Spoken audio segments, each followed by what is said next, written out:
నిర్గమకాండం 32వ అధ్యాయం. నిర్గమకాండం 32వ అధ్యాయం మొదటి నుండి కొన్ని వచనాలు నేను చదువుతున్నా. మోషే కొండ దిగకుండగా తడువు చేయుట ప్రజలు చూచినప్పుడు ఆ ప్రజలు అహరోనుతో కూడి వచ్చి, లెమ్ము, మా ముందర నడుచుట ఒక దేవతను మా కొరకు చేయము. ఐగుప్తులో నుండి మమ్మల్ని రప్పించిన ఆ మోషను వాడు ఏమాయనో మాకు తెలియదని అతనితో చెప్పిరి. అందుకు అహరోను మీ భార్యలను, మీ కుమారులకు, మీ కుమార్తెలకు చెవులున్న బంగారు పోగులను తీసి నా ఎద్దుకు తెండని వారితో చెప్పగా, ప్రజలందరూ తమ చెవులున్న బంగారు పోగులను తీసి అహరోను వద్దకు తెచ్చిరి. అతడు వారి యొద్ద వాటిని తీసుకొని పోగొడుతూ రూపం ఏర్పరిచి దానిని పోత పోసిన దూడగా చేశాను. అప్పుడు వారు, ఓ ఇశ్రాయేలు, ఐగుప్తు దేశంలో నుండి నిన్ను రప్పించిన నీ దేవుడు ఇదే అనేది. అహరోను అది చూసి దాని ఎదుట ఒక బలిపీఠం కట్టించాను. మరి అహరోనును రేపు యెహోవాకు పండుగ జరుగునని చాటింపగా, మరునాడు వారు ఉదయమున లేచి దహన బలులను సమాధాన బలులను అర్పించిరి. అప్పుడు జనులు తినుటకును త్రాగుటకును కూర్చుండి ఆడుటకు లేచిరి. చదువుబడిన లేఖన భాగాన్ని దేవుడు మన ఆత్మల కొరకే తాను దీవించి ఆశీర్వదించుగా. ప్రభునందు సోదర సోదరిలారా, నిర్గమకాండంలో 40 అధ్యాయాలు ఉన్నాయి. ఈ 40 అధ్యాయాలు చాలా ప్రాముఖ్యమైన అధ్యాయాలు. ఈ 40 అధ్యాయాలని 4 భాగాలుగా మనం విభజన చేసుకొని ఆ తర్వాత 32వ అధ్యాయంలో ఏ సంగతులు దేవుడు మనకు వివరిస్తున్నాడో వాటిని జాగ్రత్తగా మనం విందాం. సరే, 40 అధ్యాయాల్లో మొదటి 18 అధ్యాయాలుగాన మనం ఆలోచిస్తే, దేవుని ప్రజలను దేవుడు వారిని క్రొత్త ప్రజలని పిలుస్తున్నాడు, లేదా క్రొత్త జనాంగం. మొదటి 18 అధ్యాయాల్లో దేవుడు ఇశ్రాయేలీయులని క్రొత్త జనాంగం అంటున్నాడు. ఎందుకు క్రొత్త జనాంగం అన్నాడంటే, అందుకు దేవుడు ఇలా రాశాడు వారి గురించి. నిర్గమకాండం 13వ అధ్యాయం. నిర్గమకాండం 13వ అధ్యాయం 3వ వచనం. మోషే ప్రజలతో ఇట్లనెను, మీరు దాస్య గృహమైన ఐగుప్తు నుండి బయలుదేరి వచ్చిన దినమును జ్ఞాపకం చేసుకుని, యెహోవా తన బాహుబలము చేత దానిలో నుండి మిమ్మల్ని బయటికి రప్పించెను. పులిసినది ఏది తినవద్దు. సో 13 ప్రకారం దేవుడు తన ప్రజలని విడుదల కలగజేశాడు. 400 ఏండ్లు ఐగుప్తు బానిసత్వంలో ఉన్న దేవుని ప్రజలు స్వతంత్రత లేనివారు, స్వేచ్ఛ లేనివారు. 400 ఏండ్లు ఐగుప్తు దేశంలో ఉన్నప్పటికీ వారికి పౌరత్వం లేదు. అది విచారకరం. అమెరికా దేశంలో 6 సంవత్సరాలు లేదా అక్కడే పుట్టిన పిల్లలకి పౌరసత్వాన్ని వారు అనుగ్రహిస్తారు, అమెరికా దేశంలో కానీ ఇంగ్లాండ్ దేశంలో కానీ. కానీ మీరు 400 ఏండ్లు ఐగుప్తు దేశంలో ఉన్న పౌరసత్వం లేనివారు. ఎంత విచారకరం, చాలా బాధాకరం. అందువల్లే వారు ఐగుప్తు యొక్క బానిసత్వంలో ఉన్నారు. అంత మాత్రమే కాదు, ఫరో దాసత్వంలో ఉన్నారు. అంత మాత్రమే కాదు, ఐగుప్తు సంఖ్యలు వారిని బంధించింది. అందువలనే దేవుడు వారిని విడిపించినప్పుడు, లేదా వారికి విడుదల కలగజేసినప్పుడు దేవుడు వారిని క్రొత్త జనాంగం అన్నాడు. కారణం, స్వతంత్రత కలిగారు కాబట్టి, స్వేచ్ఛ కలిగారు కాబట్టి, ఇక ఐగుప్తు నుండి వారు బయటకు వచ్చారు కాబట్టి దేవుడి ప్రజలని క్రొత్త జనాంగం, క్రొత్త పౌరత్వం కలిగారు వాళ్ళు. అది దేవుని పౌరత్వం, కనాను పౌరత్వానికి వెళుతున్నారు వారు. అందువల్ల దేవుడు తన ప్రజలైన ఇశ్రాయేలీయులని క్రొత్త జనాంగం అని పిలిచాడు. ఎంత దీవెన, ఎంత ఆశీర్వాదకరం. అది మొదటిది. ఇక రెండవదిగా వారు ఐగుప్తు నుండి బయటకు వచ్చిన తర్వాత నిర్గమాకాండం 19వ అధ్యాయం మొదటి వచనం నుండి నిర్గమాకాండం 32వ అధ్యాయం వరకు దేవుడు వారిని పిలిచింది ఏమిటంటే, వారు క్రొత్త రాజ్యాంగం కిందికి వచ్చారు. వారు ఐగుప్తు రాజ్యాంగాన్ని పాటించేవారు, ఐగుప్తు రాజ్యాంగం కింద లోబడి జీవించేవారు, ఐగుప్తు రాజ్యాంగ విధులు నెరవేర్చేవారు. ఇప్పుడు దేవుని ప్రజలైన ఇశ్రాయేలీయులు క్రొత్త రాజ్యాంగం అనగా వారు దేవుని రాజ్యాంగం క్రిందికి వచ్చారు. ఎంత విలువైన మాట చూడండి. అనగా దైవ పరిపాలన కిందికి వచ్చారు. అనగా దేవుడు వారిని పరిపాలించడానికి ఇష్టపడ్డాడు. దేవుడు చెప్పింది వారు చేయాలి. దేవుని ప్రజలు ఐగుప్తులో చేసినట్టు చేయకూడదు, ఐగుప్తులో జీవించినట్టు జీవించకూడదు, ఐగుప్తులో ప్రయాణం చేసినట్టు ప్రయాణం చేయకూడదు. కారణం వారు క్రొత్త రాజ్యాంగం క్రిందికి వచ్చారు. దేవుని రాజ్యాంగం, దేవుని పరిపాలన, దేవుని పద్ధతులు, దేవుని ఆచారాలు, దేవుని ఆలోచనల క్రిందికి దేవుని ప్రజలు వచ్చారు. 19వ అధ్యాయం నుండి 32వ అధ్యాయం వరకు ఈ సంగతులను దేవుడు చెప్తూ ఉన్నాడు. కాబట్టి క్రొత్త రాజ్యాంగం ఇక వేరేవి లేదు వారి దగ్గర, అది గుర్తుపెట్టుకుందాం. ఇక మూడవదిగా నిర్గమాకాండం 35వ అధ్యాయం నుండి 39వ అధ్యాయం వరకు చదివితే జస్ట్ ఊరికి అలా జ్ఞాపకం వస్తుంటే, క్రొత్త ఆరాధన, ప్రత్యక్ష గుడారాన్ని కట్టడం, ప్రత్యక్ష గుడారాన్ని నిర్మించడం, ప్రత్యక్ష గుడారాన్ని ప్రతిష్ఠించడం, క్రొత్త ఆరాధన. ఐగుప్తులో వారికి ఆరాధన లేదు, ఐగుప్తులో దేవుని స్తుతించలేదు, ఐగుప్తులో బలులు అర్పించలేదు, ఐగుప్తులో దేవుని సేవించలేదు. కానీ దేవుని ప్రజలు ఐగుప్తు నుండి బయటకు వచ్చిన తర్వాత క్రొత్త ఆరాధన, దేవుని ఎలాగ ఆరాధించాలి, దేవుని సన్నిధిలో ఎలా కూర్చోవాలి, దేవుని ఎలా స్తుతించాలా, దేవుని ఎలా గణపరచాలా, దేవుని ఎలాగా ఆరాధించాలా, దేవుడి వరకు క్రమాన్ని నేర్పుతున్నాడు. దేవుని ప్రజలు క్రొత్త ఆరాధన, దేవుని స్తుతించే విధానంలో మార్పు రావాలని దేవుడు వారిని తీసుకొని వచ్చాడు. కానీ 3 విషయాలు: క్రొత్త జనాంగం, క్రొత్త రాజ్యాంగం, మూడవదిగా క్రొత్త ఆరాధన.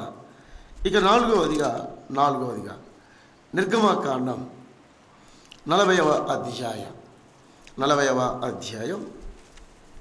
38వ వచనం జస్ట్ వరకలాగా. ఇశ్రాయేలందరి కన్నుల ఎదుట పగటి వేళ యెహోవా మేఘం మందిరం మీద ఉండెను, రాత్రి వేళ అగ్ని దాని మీద ఉండెను, వారి సమస్త ప్రయాణంలో అలాగనే జరిగాను. నాలుగవది, వారు క్రొత్త దేశానికి వెళుతున్నారు. ప్రయాణం ఐగుప్తు నుండి కనానుకి వెళుతున్నారు. కొత్త ప్రయాణం అండి ఇది. కానీ ఈ మార్గంలో ఎన్ని ఒడిదుడుకులున్నా, ఎన్ని ఆటంకాలున్నా వారు క్రొత్త దేశానికి వెళుతున్నారు. ఐగుప్తు దేశం పాలు తేనెలు ప్రవహించే దేశం, దేవుని దేశం. అది సస్యశ్యామలం, అది కరువు లేని దేశం, ఆ దేశం ఆటంకాలు లేని దేశం, అది అభ్యంతరాలు లేని దేశం. కారణం దేవుడు కోరుకున్న దేశం అండి అది. ఇదే బైబిల్ చెప్తా ఉంది చూడండి, ద్వితీయోపదేశకాండం. ఆ దేశం మీద దేవునికి ఎందుకంత దృష్టి ఉందో, ఎందుకంత ఆలోచన ఉందో ఒక మాట చెప్పాడు. దినవృత్తాంతాల గ్రంథంలో దేవుడు ఒక మాట చెప్పాడు. ఆ దేశాన్ని గురించి, ఆ ఊరు గురించి దేవుడికి ఎందుకంత మక్కువ చెప్పాడు. 7వ అధ్యాయం 2వ దినవృత్తాంతాల గ్రంథం 7వ అధ్యాయం నేను ఒక చిన్న వచనం చదువుతాను. 17వ వచనం లేదా 15 చదువుదాం. ఈ స్థలమందు చేయబడు ప్రార్థన మీద నా కనుదృష్టి నిలిచును, నా చెవులు దాన్ని ఆలకించును, నా పేరు ఈ మందిరముకి నిత్యం ఉన్నట్లుగా నేను దాన్ని కోరుకొని పరిశుద్ధపరచుతిని. నేను కోరుకొని, దేవుడు కనాను కోరుకున్నాడు, యెరూషలేమును కోరుకున్నాడు. అందువల్లే వారి దేశం క్రొత్త దేశం, ఐగుప్తు దేశం లాంటిది కాదు, ఐగుప్తు లాంటి వీధులు కాదు, ఐగుప్తు లాంటి పట్టణాలు కాదు. దేవుడు కోరుకున్న దేశానికి తన ప్రజలైన ఇశ్రాయేలును నడిపిస్తూ ఉన్నాడు. కాబట్టి నిర్గమకాండంలో 4 విషయాలు మనం అర్థం చేసుకోవచ్చు. క్రొత్త జనాంగం, క్రొత్త రాజ్యాంగం, క్రొత్త ఆరాధన, క్రొత్త దేశం. ఈ విషయాలే ప్రభు మనతో మాట్లాడుతూ, మనము కూడా 4 మనకు వర్తిస్తూ అపోస్తలుల కార్యాలు అలాగే మిగతా స్వార్థలో కూడా ఈ మాటే చెప్పాడు. రోమీలకు రాసిన పత్రిక 6వ అధ్యాయం 17వ వచనం చదువుతున్నాను. మీరు పాపమునకు దాసులై ఉంటిరి. 18వ వచనం, పాపము నుండి విమోచింపబడి నీతికి దాసులైతే ఇందుకు దేవునికి స్తోత్రాలు. సో 17, 18లో దేవుడు మనల్ని కూడా క్రొత్త జనాంగం అని పిలిచాడు. మనము పాపమనే దాసత్వంలో ఉన్నవాడు, సాతాను సంఖ్యల చేత కట్టబడిన వాడు, సాతాను బంధకాలలో మనం ఉన్నవాడు. ఆయన కుమారుడైన యేసుక్రీస్తు యొక్క మరణము ద్వారా, వాడు గొర్రెపిల్ల పస్కా ద్వారా విమోచింపబడిన క్రొత్త జనాంగం అయ్యారు. ఆ గొర్రెపిల్ల క్రొత్త నిబంధనలో మన ప్రభువైన యేసుక్రీస్తు పస్కాగా వర్ణించబడ్డాడు. ఎరుగుదిమిది. కాబట్టి మనము కూడా క్రొత్త జనాంగము క్రిందికి వచ్చాము. 700 కోట్లు ఈ ప్రపంచంలో ఉంటే దేవుడు మనకిచ్చిన ఆధిక్యత ఎంత గొప్పదండి. ఇది ఆశ్చర్యంగా ఉంది. 700 కోట్ల మంది ప్రజలలో దేవుడు నిన్ను నన్ను క్రొత్త ప్రజలుగా పిలుస్తున్నాడు. ద న్యూ జనరేషన్, క్రొత్త జనాంగం అన్నాడు. ఎందుకు క్రొత్త జనాంగం అన్నాడు అంటే, జస్ట్ మత్తయి రాసిన సువార్త. ఎందుకు మనం ఇంత క్రొత్త జనాంగం, దేవుడు ఇంత ఆధిక్యత ఇవ్వడానికి గల కారణాలు ఏమిటి? మత్తయి రాసిన సువార్త 1వ అధ్యాయానికి ముందు కొద్దిగా జస్ట్ ఊరికే, అంటే ఇక్కడికి రండి, జస్ట్ క్రొత్త నిబంధన దగ్గర జస్ట్ ఊరికి అలాగా. మత్తయి సువార్త ముందు పేజీలో మలాకి గ్రంథం తర్వాత అక్కడికి వస్తున్నాడు.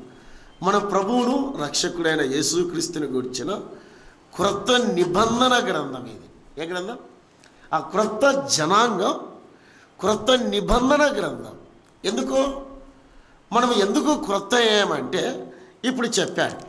మత్తయి రాసిన సువార్త 1వ అధ్యాయం 1వ వచనం, అబ్రహాము కుమారుడు దావీదు కుమారుడైన యేసుక్రీస్తు వంశావళి. మనం దావీదు వంశావళి కాదు, ఇప్పుడు క్రీస్తు వంశావళి. కాబట్టి క్రొత్త జనాంగం, క్రొత్త నిబంధన. అందువల్ల విశ్వాసి, నీ భాగ్యం ఎంత గొప్పదో నీవెరిగితివా? ఆ బాధ్యత, ఆ ధన్యత, ఆ యోగ్యత ప్రభు మనకిచ్చాడు. అనర్హులం, అయోగ్యులం, అపాత్రులం యేసుక్రీస్తు ద్వారా క్రొత్త జనాంగంలోనికి తీసుకొచ్చాడు. ఇంతకన్నా ఎవరు ఇవ్వాలి? ఎంత ఆశీర్వాదం, ఎంత దీవెన, ఎంత గొప్ప ఆ యొక్క ఒప్పందాన్ని తన కుమారుని ద్వారా దేవుడు చేసుకున్నాడు. అందువల్లే పాపమునకు దాసులై ఉంటిరి, పాపము నుండి విమోచింపబడితిరి. కాబట్టి క్రొత్త జనాంగం. ఈ విషయమే ఎఫెసీ పత్రికలో చెప్తూ ఎలా చెప్పాడు చూడండి. క్రొత్త జనాంగం దేవుడు ఎలా పిలిచాడు? 2వ అధ్యాయం అనే ఎలాగ మనల్ని క్రొత్త జనాంగంగా పిలిచాడు, ఎలాగ మనల్ని ఆయన ఆలోచించాడు. ఎఫెసీలకు రాసిన పత్రిక 2వ అధ్యాయం 1వ వచనం, మీరు మీ అపరాధముల చేత చచ్చిన వాడే ఉండగా. రైట్. మళ్ళీ 4వ వచనం, అయినను దేవుడు కరుణాసంపన్నుడై ఉండి మన అపరాధముల చేత చచ్చిన వాడమై ఉన్నప్పుడు సైతం మన ఎడల తన ప్రేమను కనపరిచి ఆయన బ్రతికింపజేశాడు. జస్ట్ 5వ వచనం, ప్రేమ చేత మనను క్రీస్తుతో కూడా బ్రతికించాడు. ఈ జనాంగాన్ని బ్రతికించాడు. ఐగుప్తులో నాడు బ్రతికింపబడ్డాడు, వారికి విమోచన కలిగింది. అంతకంటే మనకు విమోచన కలిగింది. ఇప్పుడు ఏమన్నాడు చూద్దాం.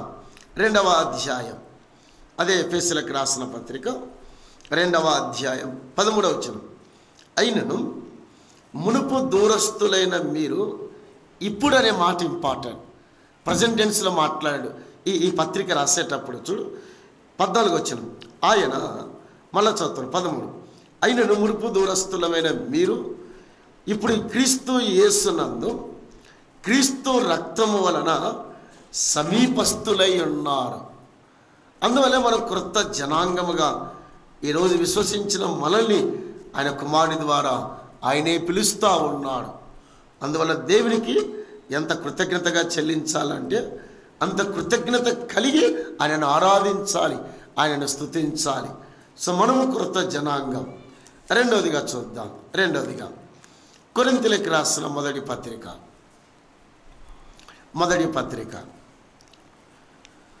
11వ అధ్యాయం 23వ వచనం. నేను మీకు అప్పగించిన దానిని ప్రభు వలన పొందితిని. ప్రభు అపోస్తలుడైన పౌలుకి అప్పగించినది అన్నాడు. 2 అప్పగించాడు. ఏమిటంటే అది క్రొత్త రాజ్యాంగం కిందికి మనము వచ్చాం. అంటే దాని అర్థం ఎవరైతే యేసుక్రీస్తునందు విశ్వాసం ఉంచారో, యేసు రక్తంలో పాపాలు కడుక్కున్నారో వారు కూడా దేవుని రాజ్యాంగము క్రిందికి వచ్చారు. అంటే దాని అర్థము దేవుడు చెప్పినట్టుగా మనం చెయ్యాలి, ఆయన కుమారుడు చెప్పినట్టుగానే మనం లోబడి ఉండాలి. ఇక నాది అంటూ లేదు.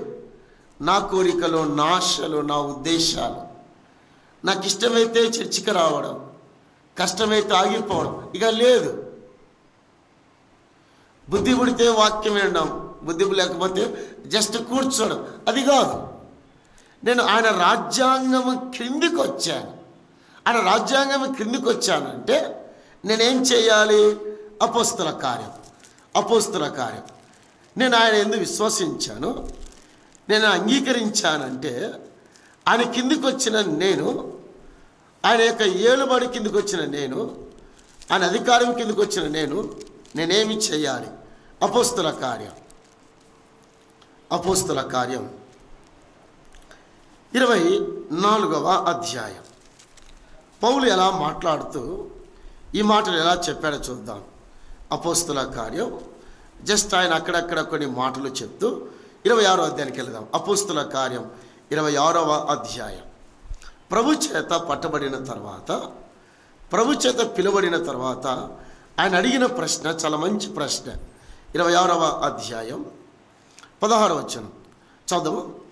జస్ట్ ఊరికే నేను మళ్ళా చదువుతాను, లేదా 15 చదువు. అప్పుడు నేను, ప్రభువా నీవు ఎవడవని అడగగా, అమర్చనని నీవు ఎవడవని అడుగగా.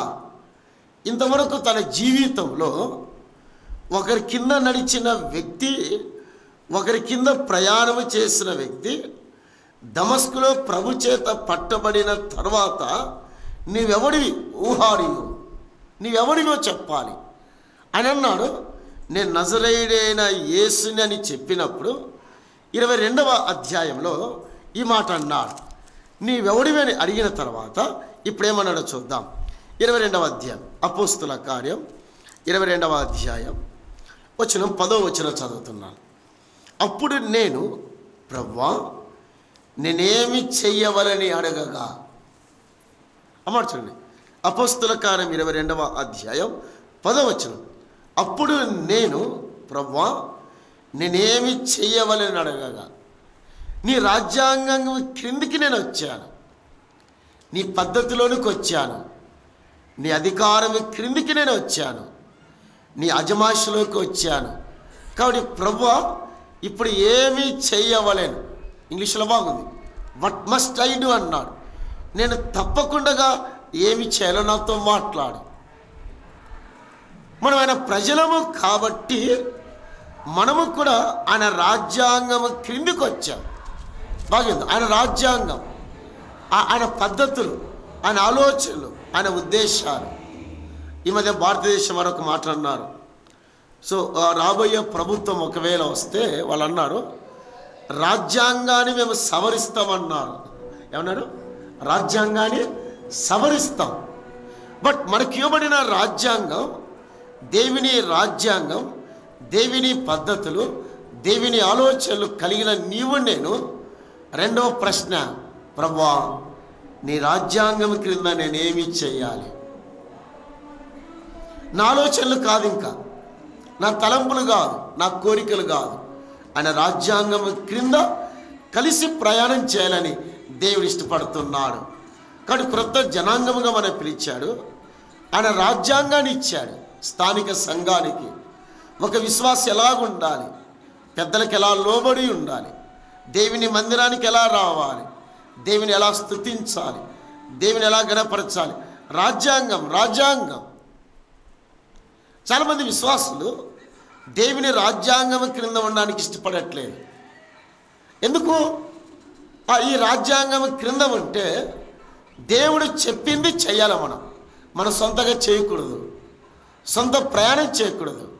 ఆయన రాజ్యాంగం క్రింద ఉంటే ఆశీర్వాదాలు ఉంటాయి, దీవెనలు ఉంటాయి. మూడవదిగా మళ్ళా కొరింథీయులకు రాసిన మొదటి పత్రిక 11వ అధ్యాయం. కొరింథీయులకు రాసిన మొదటి పత్రిక 11వ అధ్యాయం 23వ వచనం. నేను మీకు అప్పగించిన దానిని ప్రభు వలన పొందితిని. ప్రభువైన యేసు తన అప్పగింపబడిన రాత్రి ఒక రెట్టినెత్తుకొని కృతజ్ఞతాస్తుతులు చెల్లించి మనం క్రొత్త ఆరాధనలోకి వచ్చాం. మన ప్రభుని ఎలాగా ఆరాధించాలి? ఇశ్రాయేలును దేవుని ఆరాధిస్తుండగా దేవుడికి క్రమాలు నేర్పాడు, దేవుడికి పద్ధతులు నేర్పాడు. ఆయన ప్రజలమైన మనము కూడా మన ప్రభుని ఆరాధిస్తుండగా క్రొత్త ఆరాధన, న్యూ వర్షిప్. మన ప్రభుని ఎలాగ ఆరాధించాలి? ఎటు పడితే ఆరాధించకూడదు, ఎటు పడితే రాకూడదు. ఎలా రావాలి? చూడండి, ఇదే 11వ అధ్యాయం కొరింథీయులకు రాసిన మొదటి పత్రిక 11వ అధ్యాయం 29వ వచనం. ప్రభు శరీరం అని వివేచింపక తిని త్రాగువాడు. ప్రభు శరీరం అని వివేచింపక ఆరాధన క్రమాన్ని చెప్పాడు. క్రొత్త ఆరాధన, విమోచింపబడిన ప్రజలు, ఆరాధించే ప్రజలు, ఆయన స్తుతించే ప్రజలు వివేచన కలిగి రావాలి ఆయన సన్నిధికి. సోదరి సోదరులారా, కాబట్టి క్రొత్త జనాంగం, క్రొత్త రాజ్యాంగం, ఈ క్రొత్త ఆరాధన దగ్గర ఇష్టమైనట్టుగా ఆరాధన చేయకూడదు, నీ కోరుకున్నట్టుగా ఆరాధన చేయకూడదు. దేవుడు ఆరాధించే వారికి ఒక క్రమాన్ని తన గ్రంథంలో రాసి ఉండగా, తన గ్రంథంలో లిఖించుండగా ఆయన జాగ్రత్తగా ఆరాధిద్దాం, జాగ్రత్తగా సేవిద్దాం. ఇక నాలుగవదిగా ప్రకటన గ్రంథం 21వ అధ్యాయం మొదటి వచనం. అంతటా నేను క్రొత్త ఆకాశమును క్రొత్త భూమిని చూచితిని. చివరిగా ఆయన క్రొత్త దేశములో తీసుకెళ్తున్నాడు. క్రొత్త దేశం అక్కడ అందరు క్రొత్త ఆకాశమును క్రొత్త భూమి, అదే పరలోకం, అదే శ్రేష్టమైన దేశం, మనం ఎదురు చూసే దేశం, మనం కనిపెట్టుకునే దేశం.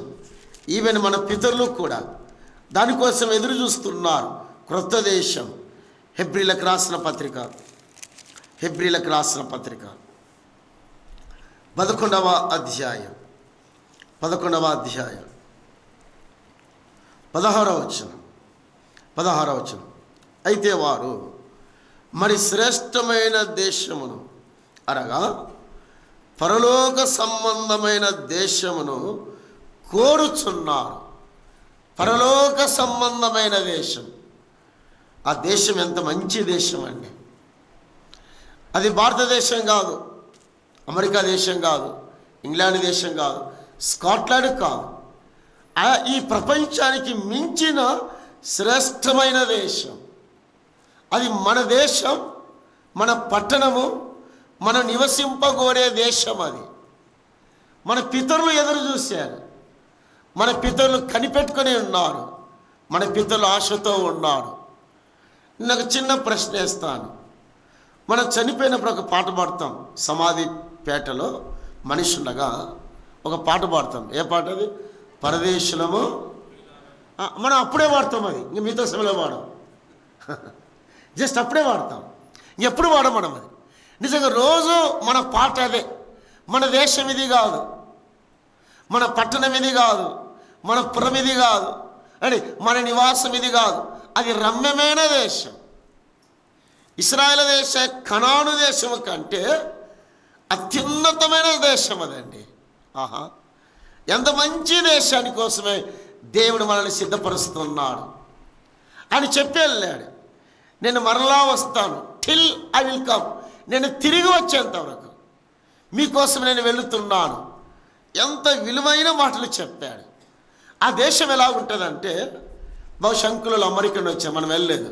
వారు ఇచ్చిన స్టేట్మెంట్ అంటే అమెరికాలో డస్ట్ ఉండదంట, ఎక్కడో కూడా, ఎక్కడ డస్ట్ అనేది కనపడదంట. మరి పరలోక దేశంలో ఏం కనబడుతుందంటే, ఈ మాట రాయబడి చూడండి, మనం ఎరిగిన మాటే, ప్రకటన గ్రంథం. ఏం కనబడుతుంది అక్కడ? 21వ అధ్యాయం, 21వ అధ్యాయం. ఆ దేశం యొక్క వివరణ చెప్తూ మనకు మాటలు చాలు, నోరు చాలదు. 21వ అధ్యాయం 18వ వచనం. ఆ పట్టణ ప్రాకారం సూర్యకాంతములతో కట్టబడెను, పట్టణము స్వచ్ఛమగు స్ఫటికముతో సమానమైన శుద్ధ సువర్ణముగా ఉన్నది. ఆ దేశం స్వచ్ఛము, అది పరిశుద్ధ దేశం అంట. అది ఏ దేశం? పరిశుద్ధ దేశం. అది పాపము లేని దేశం, అవినీతి లేని దేశం అండి, అది కరువు లేని దేశం. ఇదే ప్రకటన గ్రంథంలో అన్నాడు, ఆ దేశముల యొక్క మరణము ఉండదు అన్నాడు. అతి శ్రేష్టమైన దేశము కొరకే విశ్వాసులమైన మనము వాస్తవికంగా ఎంతమంది సిద్ధపడుతున్నాం? ఎంతమంది సిద్ధపడుతున్నాం ఆ దేశం కొరకే?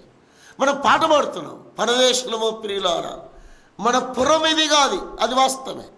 బట్ నా మనసు ఆ దేశం మీద ఫిక్సప్ కాలేదు, ఇంకా దాని మీద దృష్టి పెట్టలేదు, నేను దాని మీద ఆలోచన పెట్టలేదు, దాని మీద నేను కనివేయలేదు. ఆ దేశం కొరకు నేను గాన జీవిస్తే, ఆ దేశం కొరకు ప్రయాణం చేస్తే, ఆ దేశం మీద ఆలోచన కలిగి ఉంటే, ఈ దేశం ఎలాంటిది, ఈ ప్రపంచం ఎలాంటిది చూడండి. ఒక మాట చూద్దాం, ఎలాంటిది ఈ ప్రపంచం వారి దృష్టికైనా మన దృష్టికైనా. హెబ్రీయులకు రాసిన పత్రిక 11వ అధ్యాయం, 11వ అధ్యాయం చూద్దాం. మరి ఏం కోరుకున్నారో చూద్దాం. 11వ అధ్యాయం వచనం 38వ వచనం. గొర్రె చర్మములను మేక చర్మములను వేసుకొని దరిద్రులై ఉండి, అమర్చలేని దరిద్రులై ఉండి శ్రమపడి హింస పొందుచు అడవులలోను కొండల మీదలోను గుహలోను సొరంగములలోను తిరుగులాడుచు సంచరించి అట్టి వారికి ఈ ప్రపంచం యోగ్యమైనది కాదు. ఎట్టి వారికి? ఆ దేశము కొరకే ఎదురు చూసేవారి కొరకు, ఆ దేశము కొరకే కనిపెట్టుకొని వారి కొరకు, ఆ దేశము కొరకే ఆశతో వేచున్న వారికి ఏమన్నాడు ఇక్కడ? అట్టి వారికి ఈ లోకము యోగ్యమైనది కాదు, అయోగ్యమైనది లోకం, అపాత్రమైనది లోకం. అమ్మాయ, నా చిన్న ప్రశ్న ఇస్తాను. ఆ దేశానికి వెళ్ళినప్పుడు, ఏ దేశానికి? ఏ దేశానికి? ఆ పరలోక దేశానికి, దేవుడుండే దేశానికి. ఆయన కుమారుడు, దేవదూతలు, పాత నిబంధన భక్తులు, కోటాను కోట్ల మంది దేవదూతలు ఉండే ఆ దేశానికి వెళ్ళినప్పుడు, ఆ రమ్యత చూచినప్పుడు, ఆ దేశానికి ఎలా వస్తాం? ఆ దేశంలో ఎలా ప్రవేశిస్తాం?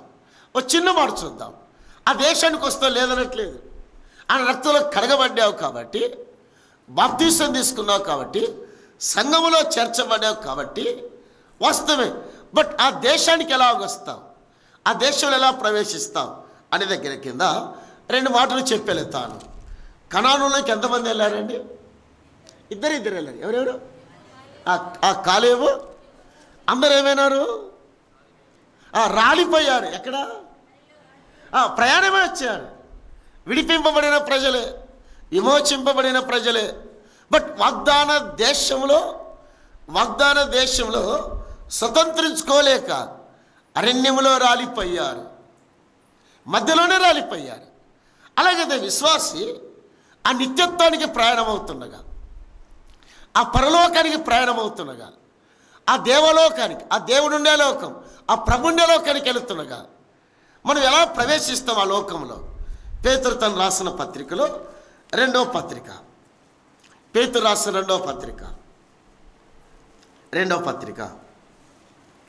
మొదటి అధ్యాయం, పేతురు రాసిన రెండవ పత్రిక మొదటి అధ్యాయం 11వ వచనం. మీరు ఇటు క్రియలు చేయువారైతే ఎప్పుడునో త్రొట్టిల్లరు, అలాగున మన ప్రభువును రక్షకుడైన యేసుక్రీస్తు యొక్క నిత్య రాజ్యములో, నేను ఎంఫసైజ్ చేస్తున్నా, యేసుక్రీస్తు యొక్క నిత్య రాజ్యములో ప్రవేశం మీకు సమృద్ధిగా అనుగ్రహింపబడును. ఎందుకు ఈ మాట రాస్తున్నాడు పేతురు? మరలా చూద్దాం. యేసుక్రీస్తు యొక్క నిత్య రాజ్యములో ఏ ప్రవేశం? సమృద్ధి ప్రవేశం. చాలామంది విశ్వాసులు వస్తారు పరలోకానికి, నమ్మాము కాబట్టి. బట్ పరలోకంలో నిత్య సమృద్ధి ప్రవేశం దొరకాలి. ఉందా? మీరు పరలోకానికి వస్తే లేదనట్లేదు, నమ్మాము కాబట్టి వెళ్తాం. బట్ పరలోకంలో నిత్య సమృద్ధి కావాలి.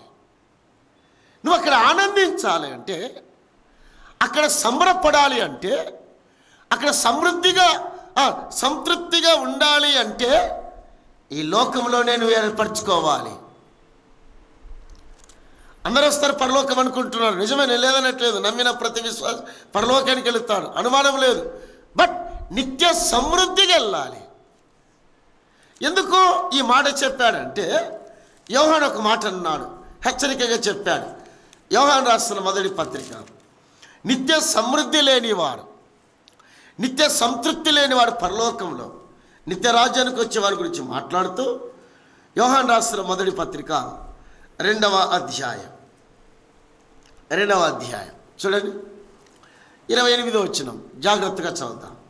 బైబిల్ ఉన్న వారు తెరిచి చూడండి బాగా. 28వ వచనం. కాబట్టి చిన్నపిల్లలారా, కామా పెట్టాడు, ఆయన ప్రత్యక్షమగునప్పుడు ఆయన రాకడయందు మనము ఆయన ఎదుట సిగ్గుపడక ధైర్యము కలిగి ఉన్నట్లుగా అన్నాడు. అక్కడ ఏమిది? అక్కడ ఆయన రాకడయందు ఆయన ఎదుట ఏముండకూడదు? సిగ్గు ఉండకూడదు. చాలామంది సిగ్గుపడతాడు ఆ రోజున. ఏ రోజున? ఆ క్రీస్తు న్యాయపీఠం ఎదుట, ఆ నిత్య రాజ్యంలోకి వెళ్ళినప్పుడు, ఆ నిత్య సమృద్ధిలోకి వెళ్ళినప్పుడు నీకు ఆ సమృద్ధి దొరకకపోతే, అమ్మా, ఆ నిత్య రాజ్యములో ఆ నిత్యానందాన్ని పొందలేవు. నువ్వు పరలోకానికి వస్తావు, అందులో వాస్తవమే, దేవుని దగ్గర ఉంటావు, వాస్తవమే. బట్ అక్కడ రాయబడిన మాట చూడండి 28లో, ఆయన ఎదుట ఆయన రాకడయందు మనము సిగ్గు పడక. ఎందుకు సిగ్గు కలుగుతుంది ఆయన ఎదుట?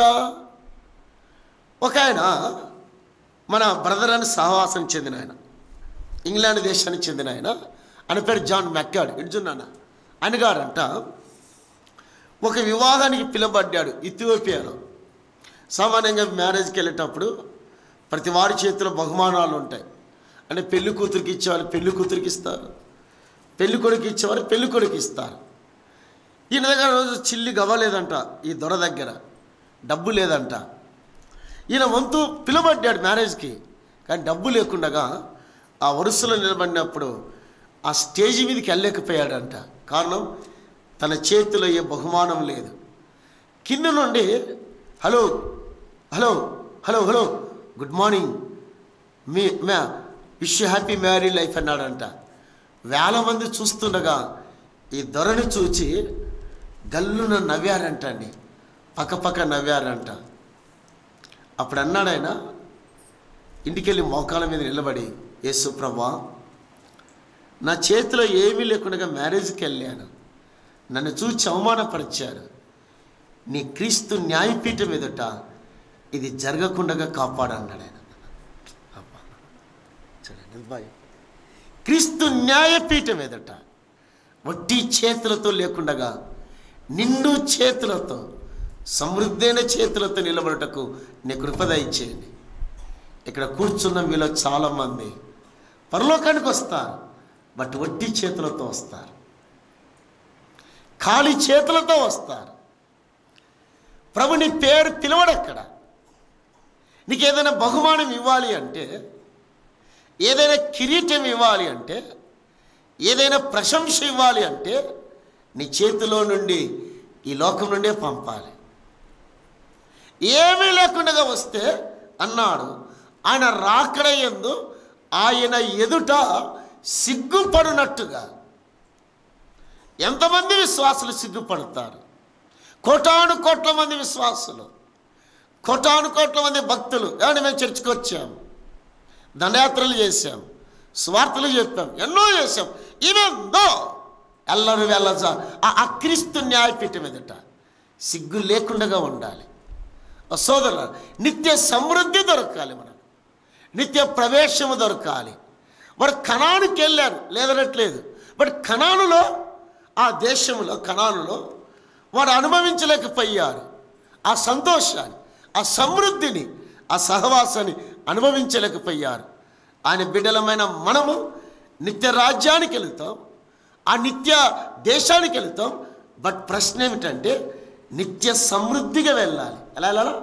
నిత్య సమృద్ధిగా లేకపోతే ఆ దినమున ఎంత నష్టం అంటే, ఆ దినమున కనీ వినేరుగని ఒక ఆయన రాస్తాడు, విశ్వాసులు, ఎందుకురా బాబు ఈ టీవీలో సీరియల్ చూశాను, ఎందుకురా బాబు ఈ సినిమా చూశాను, నేను కూడికలు పెడితే కూడా హోరేబులో 2 దినాల కూడికలో నేను వెళ్ళలేకపోయానని ఆ దినం ఏడ్చే రోజు వస్తుంది, ఆ దినము కన్నీరు పెట్టే రోజు వస్తూ ఉంది. ఇక సోదరులారా, ఆ టైము వస్తున్నావు దినాలు మనమున్నాం, ప్రభు వచ్చే దినాలు మనమున్నాం. ఆ దేశం ఇంకా త్వరలోనే వస్తుంది అంటున్నారు బైబిల్ పండితులు.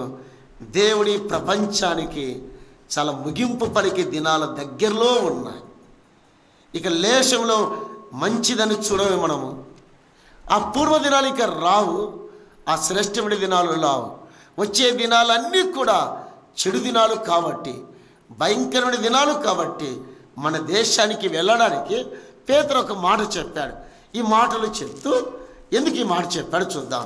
పేతురు తాను రాసిన రెండో పత్రిక మొదటి అధ్యాయం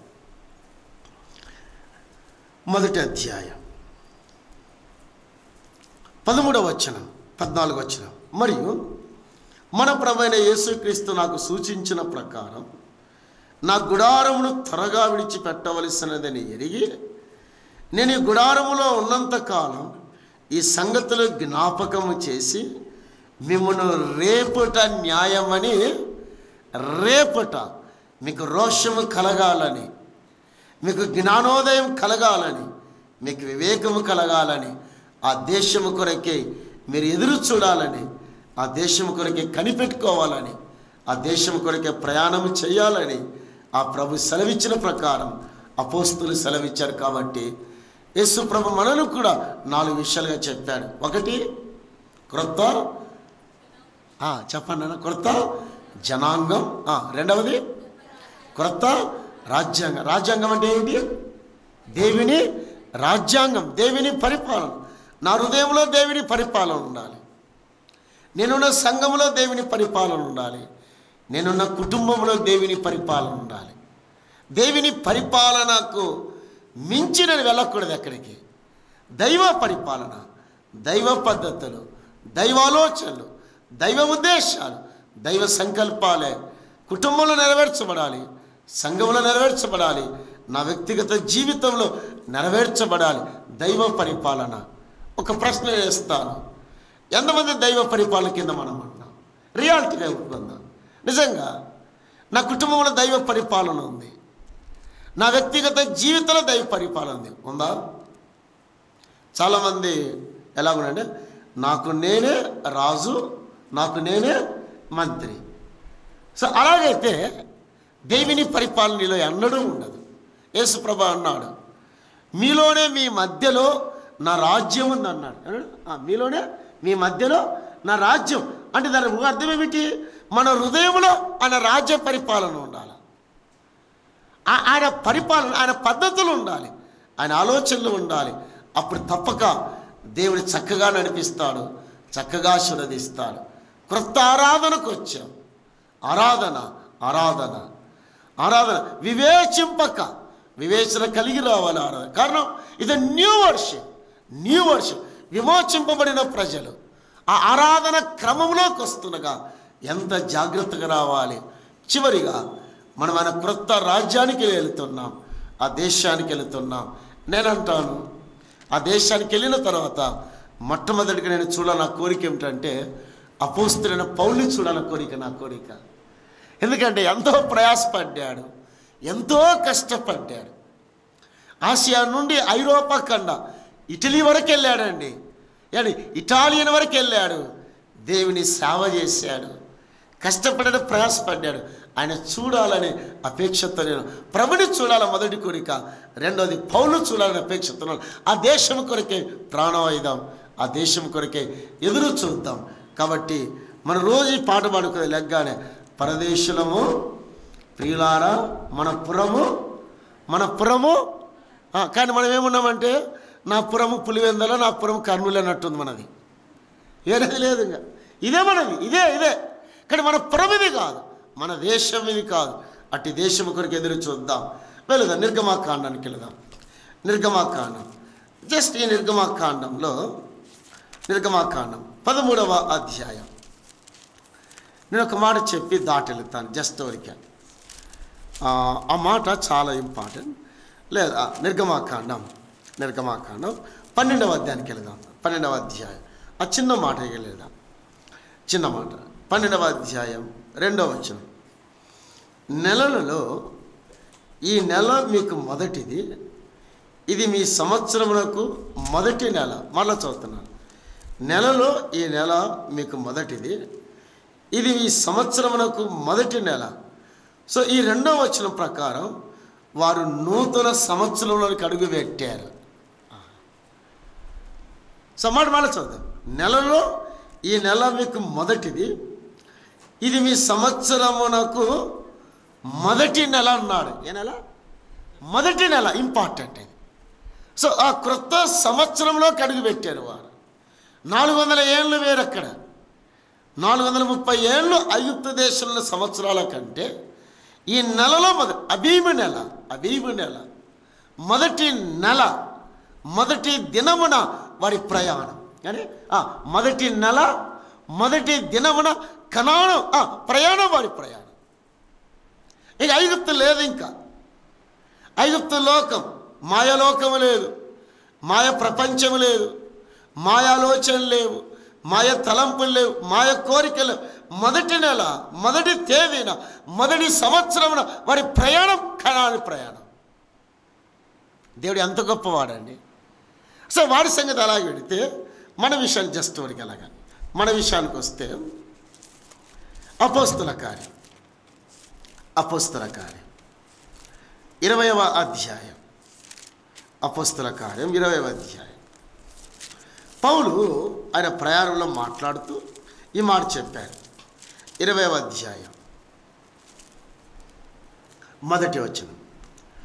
ఆదివారమున మేము రొట్టె విరుచుటకు కూడుకున్నప్పుడు, వారంలో మొదటి దినం. ఏ దినము?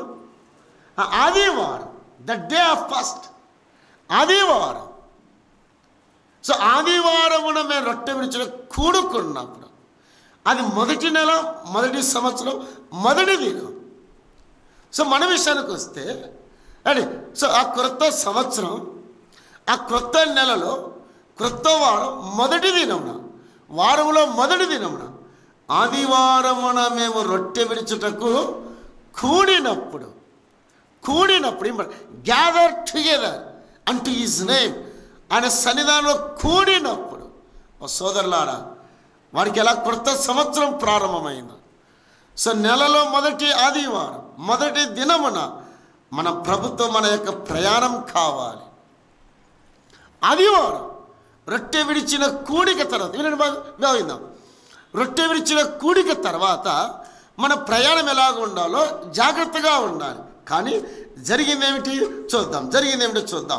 కొరింథీయులకు రాసిన మొదటి పత్రిక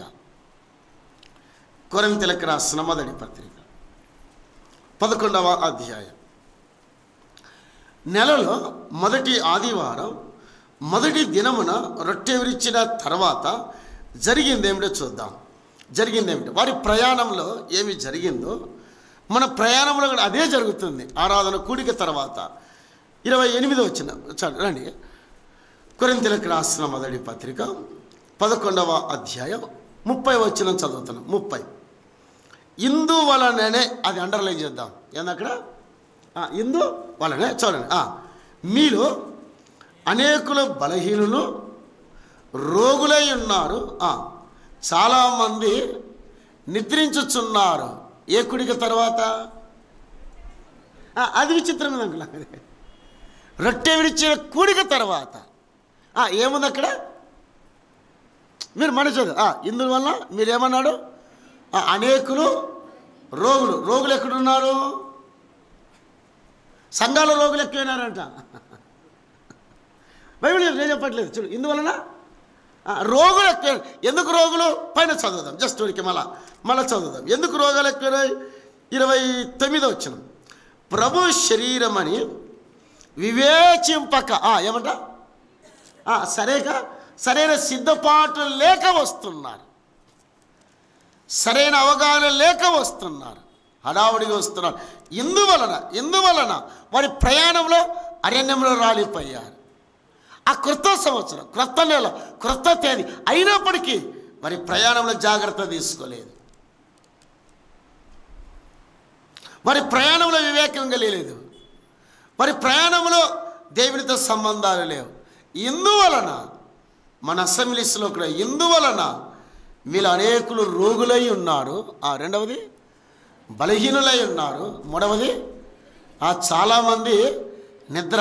దేవుడు ఎత్తేసాడు, పడకెత్తాడు, మడత పెట్టాడు, పంపించేశాడు వారిని. అంటే ఇందువలన బహు జాగ్రత్తగా ఉందాం అమ్మాయ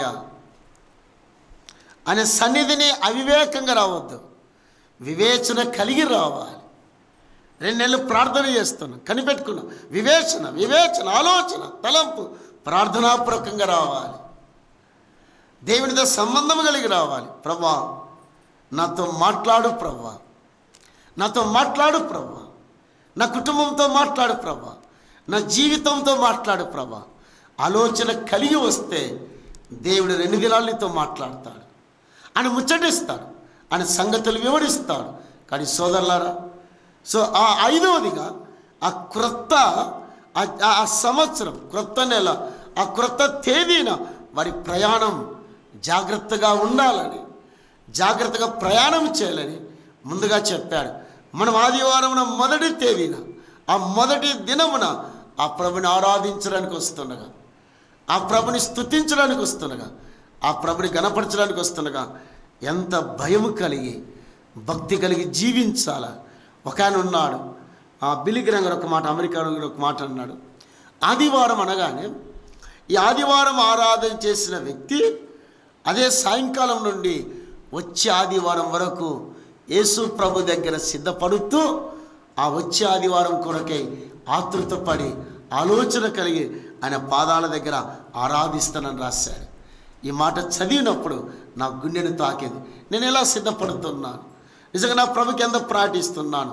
సోదరులారా, ఆలోచన కలిగి ఉందాం. ఇక చివరిగా నిర్గమాకాండంలో మరొక మాటకి వెళదాం. నిర్గమాకాండం మొదటి అధ్యాయం, జస్ట్ ఊరిక మొదటి అధ్యాయం 5వ వచనం. నిర్గమాకాండం అన్నాడు. ఏ కాండం ఇది? నిర్గమాకాండం. దీని ఇంగ్లీష్లో అన్నాడు ఎక్సోడస్, అదర్వైజ్ ఎగ్జిట్ అన్నాడు, బయటికి వెళ్ళుట అన్నాడు అక్కడ. అలాగైతే ఈ 40 అధ్యాయాలు ఒక కుదింపిస్తున్నాను నేను.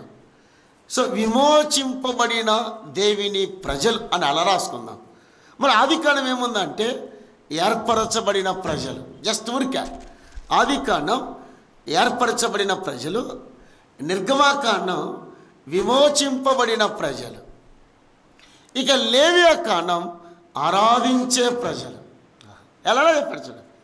ఆదికాండం ఏర్పరచబడిన ప్రజలు దేవుని చేత, నిర్గమ ఎగ్జిట్, ఇక బయటికి వెళ్ళిపోతున్నాడు, విమోచింపబడిన దేవుని ప్రజలు. ఇక ఐగుప్తు మరలా తిరిగి వచ్చేది లేదు, ఐగుప్తులో ప్రవేశం లేదు. ఇంకా ఎగ్జిట్, ఒకసారి బయటికి వెళితే మరలా లోపలికి రావట్లేదు. ఎందుకు లోపలికి రావట్లేదు అంటే లేవియాకాండం ఆరాధించే ప్రజలుగా చూపించాడు. ఇక సంఖ్యాకాండం ప్రయాణించే దేవుని ప్రజలు, ప్రయాణం, వారి ప్రయాణాలు చెప్పాడు. సంఖ్యాకాండం అరణ్యము చుట్టూ వారి ప్రయాణం, అంటే ఆ ఎడారి చుట్టూ ప్రయాణం, అరేబియా చుట్టూ వారి ప్రయాణం. ఆలోచన చేద్దాం. ఇక ద్వితీయోపదేశకాండం వాగ్దానంలో చేరిన దేవుని ప్రజలు, వాగ్దానంలో చేరిన దేవుని ప్రజలు. జస్ట్ ఈ వచనాన్ని చదివి మళ్ళీ వచ్చేస్తాను నేను. పేతురు రాసిన మొదటి పత్రిక, పేతురు రాసిన మొదటి పత్రిక. ఏర్పరచబడిన ప్రజలు, విమోచింపబడిన ప్రజలు, ఆరాధించే ప్రజలు, ప్రయాణం చేస్తున్న దేవుని ప్రజలు, వాగ్దాన దేశంలో చేరిన దేవుని ప్రజలు. పేతురు రాసిన మొదటి పత్రిక 2వ అధ్యాయం 12వ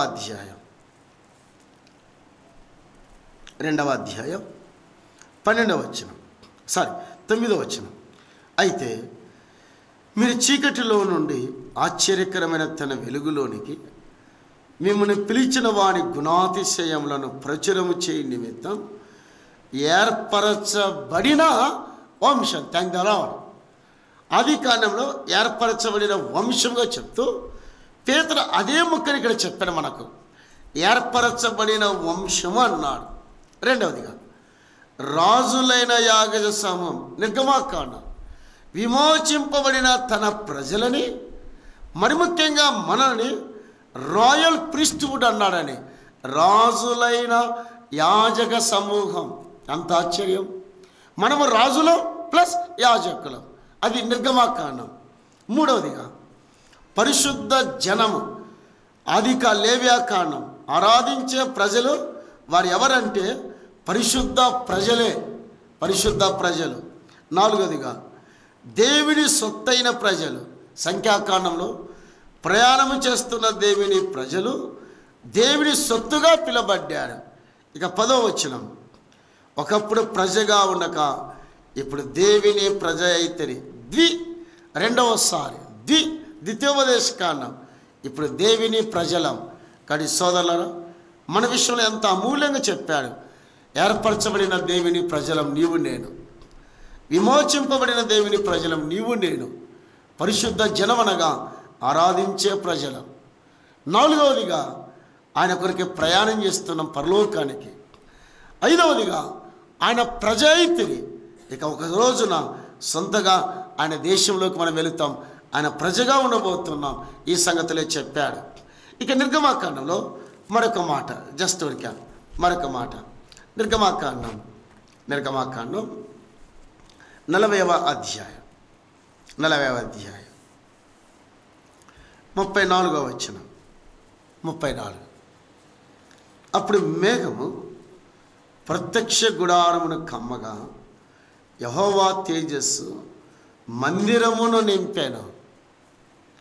ఇక నిర్గమాకాండంలో ప్రత్యక్ష గుడారని చెప్తూ మనందరికీ బాగా తెలుసు కదా. ఓకే, సో ఐగుప్తులో వారికి ప్రత్యక్ష గుడారం లేదు, అవునా? ఏమైనా ఉందండి? లేదు. వారు వెళ్ళే కనానుకు, అక్కడికి వెళ్ళక ముందు కనానులో కూడా ప్రత్యక్ష గుడారం లేదు. బట్ ప్రత్యక్ష గుడారం ఎక్కడుంది? ఎక్కడున్నారు? జస్ట్ అడవిలో ఉన్నారు. ఎక్కడ? అరణ్యంలో ఉన్నారు. ఏ అరణ్యము? సీనాయి అరణ్యములో ఉన్నారు. అమర్చండి, వినండి బాగా. సీనాయి అరణ్యములో ఉన్నారు. ప్రత్యక్ష గుడారములో వారు దాన్ని కట్టారు. బాగుందో? దాన్ని కట్టారు. ఈ ప్రత్యక్ష గుడారము దగ్గర ఏముందో చూద్దాం. జస్ట్ ఊరికే ఆ అరణ్యములో ఏం మాట్లాడాడు దేవుడు. నిర్గమాకాండం 40వ అధ్యాయం 16వ వచనం. మోషే ఆ ప్రకారము చేసెను. యెహోవా తనకు ఆజ్ఞాపించిన వాటన్నిటినీ చేశాను. అక్కడ ఏముందండి? యెహోవా సో ప్రత్యక్ష గుడారము దగ్గర మాట్లాడుతూ అరణ్యములో దేవుడు చెప్పినట్టుగా చేశాడు. ఎవరు? మోషే చేశాడు. Okay, right. రెండవదిగా వెళ్దాం, లేవ్యాకాండకి వెళ్దాం. లేవ్యాకాండం మొదటి అధ్యాయం మొదటి వచనం. యెహోవా మోషేను పిలిచి ప్రత్యక్ష గుడారములో నుండి అతనికి ఏ గుడారం? దేవుడు మొట్టమొదటిసారి ఎక్కడి నుండి మాట్లాడుతున్నాడు? అది ఇంపార్టెంట్. ఎక్కడి నుండి? ప్రత్యక్ష గుడారములో నుండి మాట్లాడాడు. అరణ్యములో ఆజ్ఞాపించినట్టు చేశాడు. ప్రత్యక్ష గుడారములో నుండి అనగా ఆయన మందిరములో నుండి దేవుడు తన ప్రజలతో మాట్లాడుతున్నాడు. ఎంత ఆశ్చర్యం! ఈ ప్రత్యక్ష గుడారం దగ్గర 3 విషయాలు మనం ఆలోచించవచ్చు. నిర్గమాకాండం జస్ట్ ఉడికెలా 25వ అధ్యాయం 25వ అధ్యాయం వారికి 9వ వచనం చదవమా? 9 నేను చదువుతారది. నేను నీకు 25వ అధ్యాయం నేను నీకు కనపరచు విధముగా మందిరం యొక్క రూపంలో దాని ఉపకరములన్నిటినీ నిర్మింపవలని. 8వ వచనం. నేను అక్కడ 25:8 నేను వారిలో నివసించినట్లు వారు నాకు పరిశుద్ధ స్థలమును నిర్మింపవలని. 3 విషయాలు అరణ్యంలో. ఒకటి, దేవుడు తన ప్రజల మధ్య ఉండడానికి ఇష్టపడ్డాడు. ఒకటి, రైట్. ఎవరి మధ్యలో? చూడు, మీ బైబిల్ వచ్చింది. 28వ అధ్యాయం 8వ వచనం. మళ్ళా నిర్గమాకాండం 25:8 చూడు. నేను వారిలో నివసించినట్లు వారు నాకు అంటే దేవుడు ఎవరి మధ్య నివసించాలని ఇష్టపడ్డాడు? తన ప్రజల మధ్య నివసించడానికి ఇష్టపడ్డాడు. ఒకటి. రెండవది ఇప్పుడు లేవ్యాకాండం మళ్ళీ వెళ్ళాం. లేవ్యాకాండం మొదటి అధ్యాయం మళ్ళా ప్రత్యక్ష గుడారములో నుండి ఆయన మాట్లాడు. ఒకటి, నివాసమున్న దేవుడు ప్రత్యక్ష గుడారములో. రెండవది, ప్రత్యక్ష గుడారములో నుండి మాట్లాడిన దేవుడు. ఆ మాట చాలు కదా. ఉండిన దేవుడు, మాట్లాడిన దేవుడు ఆయన. అందులో పాట పాడు. మాట్లాడే దేవుడు నీవు, చెట్టువు కాదు, రాయివి కాదు. మాట్లాడే దేవుడు ఆయన. ప్రత్యక్ష గుడారంలో ఉన్న దేవుడు, ప్రత్యక్ష గుడారంలో మాట్లాడిన దేవుడు. ఇక మూడవదిగా లేవ్యాకాండం మొదటి అధ్యాయం 2వ వచనం. అతడు దహనబలి రూపంగా అర్పించినది గోవులోనైనను నిర్దోషమైన మగదాన్ని తీసుకెళ్ళను తాను యెహోవా సన్నిధిని అంగీకరింపబడినట్లు ప్రత్యక్ష గుడారం యొక్క ద్వారమునకు దాన్ని తీసుకొని రావాలి. మూడవది, అర్పణలను స్వీకరించే దేవుడు ఆయన. ఏ దేవుడు? అర్పణలు స్వీకరించే దేవుడు, నివసించే దేవుడు, మాట్లాడే దేవుడు. మూడవది, అర్పణలను స్వీకరించే దేవుడు. ఏ దేవుడు? మన దేవుడు, మన ప్రభుని చెప్పుకుందాం. ఇట్లా దేవుడి గురించి చెప్తూ వెళుదాం. ఏమి జరిగింది? చిన్న మాటకెళ్ళి చెల్లుతాను. చిన్న మాట. లేవ్యాకాండం 10వ అధ్యాయం అయిపోయింది. ప్రత్యక్ష గుడారం నిర్మాణం అయిపోయింది. దేవుడు మాట్లాడాడు. అర్పణలు తీసుకొస్తూ ఉండగా జరిగింది ఏమిటో చూద్దాం.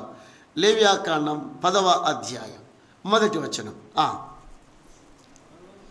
అహరోను కుమారులైన నాదాబు అబీహులు తమ తమ ధూపార్తులను తీసుకుని వాటిలో నిప్పులుంచి వాటి మీద ధూపద్రవ్యం వేసి యెహోవా తమకు ఆజ్ఞాపించని వేరొక అగ్ని తీసుకొని రాగా. ఎక్కడ తీసుకొచ్చారు?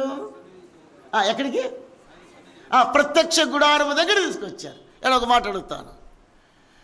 వాడు సీనాయి అరణ్యం దగ్గర సంవత్సరం అయింది. ప్రత్యక్ష గుడారం కట్టి 4 రోజులైంది అంతే. ఎన్ని రోజులైంది? 4 రోజులు. వినండి బాగా వినండి. మీతో మాట్లాడుతున్న ప్రభు. 4 రోజుల్లో దేవుని సన్నిధిలో ఎవరు చచ్చిపోయాడు? విచిత్రంగా ఉంది నాకు ఇది. ఎవరు ఎవరు వాళ్ళు? ఎవరు వాళ్ళు? అహరోను ఎవరు? ప్రధాన యాజకుడు. క్రమము తెలిసి కూడా ఎరియ కూడా ఇక్కడ ఏముంది? యెహోవా తమకు ఆజ్ఞాపింపని వేరొక అగ్ని. అబ్బా, ఎంత జాగ్రత్త ఉండాలి. 4 రోజులకు చచ్చిపోయారండి వాళ్ళు. అందులో చదివండి, ఇందువలనే మీలో అనేకులు రోగులు, బలహీనులు దేవుడు పడకెత్తాడు, కొందరిని ప్యాకేజ్ చేస్తాడు. అర్థం కదా మనకు. అందువల్ల ఒక ఆయన అన్నాడు, దేవుడు లేట్ అయినా లేటెస్ట్ కొడతాడంట. ఆయన ఎడ కొడతాడు?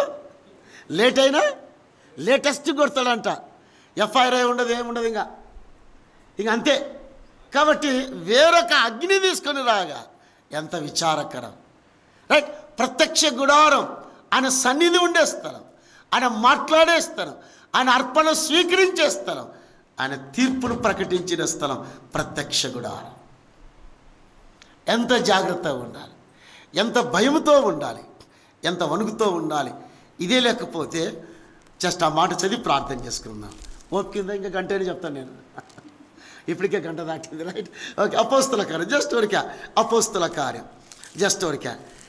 దేవుని సన్నిధానంలో దేవుని ప్రజలు ఎంత జాగ్రత్తగా ఉండాలి చూడండి.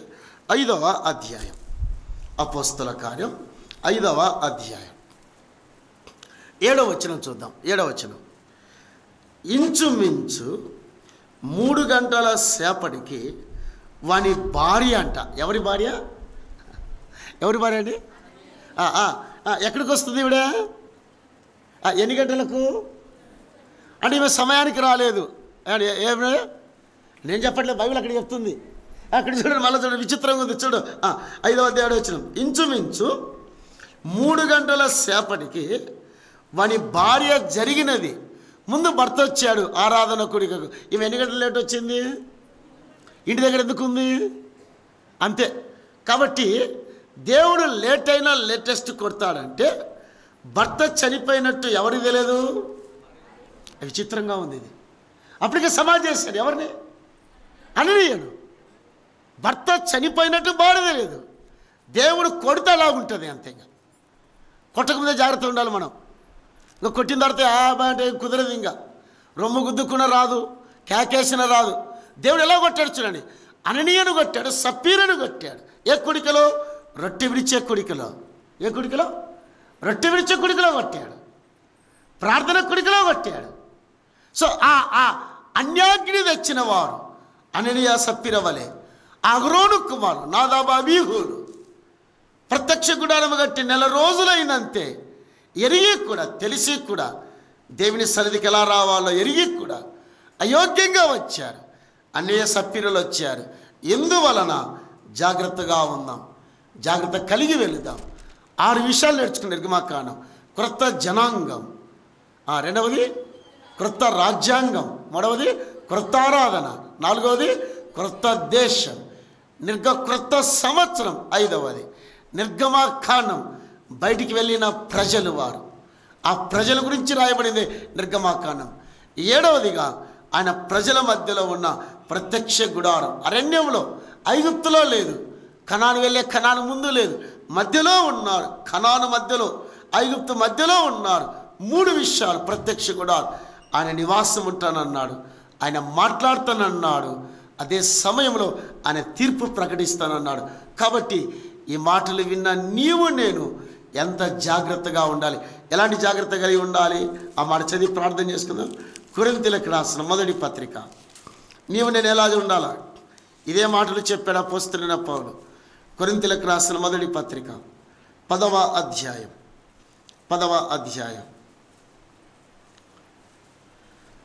ఎలాంటి సంగతులు ఉండాలో చెప్పాడు. 10వ వచనం లేదా కింది భాగం చదువుకుందాం. యుగాంతమందున్న కింది భాగం వస్తున్నాను. యుగాంతమందున్న 11 వచనం. 11 ఈ సంగతులు దృష్టాంతములుగా వారికి సంభవించి యుగాంతమందున్న మనకు ఏం కలుగుటకు? ఏం కలగాలి? అంతే, అది రావాలా. బుద్ధి కలుగుటకే ఈ సంగతులు రాయబడాను. ఈ సంగతులు విన్న నీవు నేను బహు జాగ్రత్త కలిగి దేవుని కొరకే నమ్మకంగా యోగ్యంగా జీవిద్దాం. దేవుని కొరకే పరలోకానికి ప్రయాణం చేద్దాం. ఆ పరలోకంలో సమృద్ధైన ప్రవేశం కలిగి ప్రవేశిద్దాం. దేవుడి అట్టి కృప మనందరికీ దయచేయును గాక. దేవుడు లేఖన భాగాన్ని దీవించి ఆశీర్వదించును గాక.